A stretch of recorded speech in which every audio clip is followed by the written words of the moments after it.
Hello नमस्कार। एबे पाचिला पणस सीजन चलची आमे पणस खाई मंजी फोपाड़ी दे था।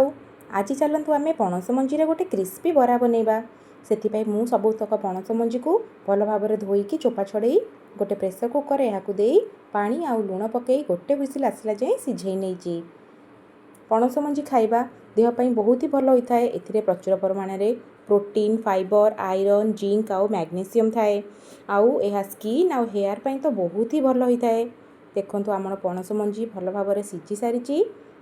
आपण मैंने चाहिए यहाँ चोपा छड़ेबे नहले सेमिति मध्य यहाँ मैश करके नहीं पारे।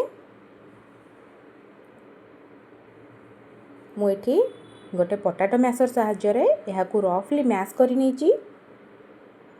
आमको फाइन मैश करे किसी आवश्यक नहीं, एमती अल्प अल्प आम मैश कर नबा।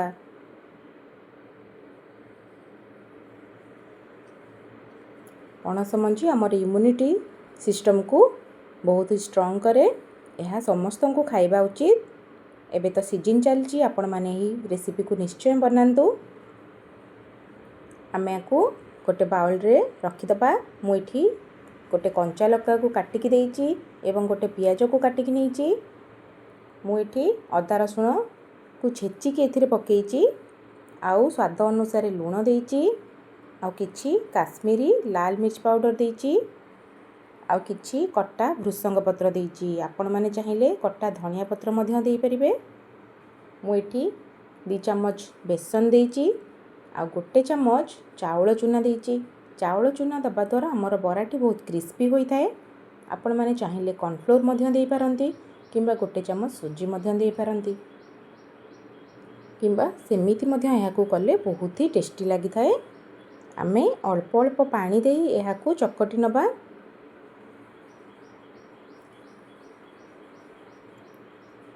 आमे बेसी पानी दबानी, जस्ट अल्प अल्प पानी छिंची छिंची यहाँ गोले नबा। गोटे अटार डो भलिया यह हम देखु ये साइजर आमे गोल गोल करिकी बरार शेप दे दबा।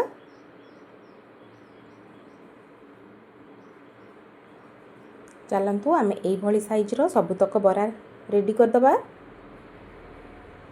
आमर सबुतक बरा रेडी हो सारी। एबे चलतु आमे यहाँ गरम तेल रे फ्राए कर नबा।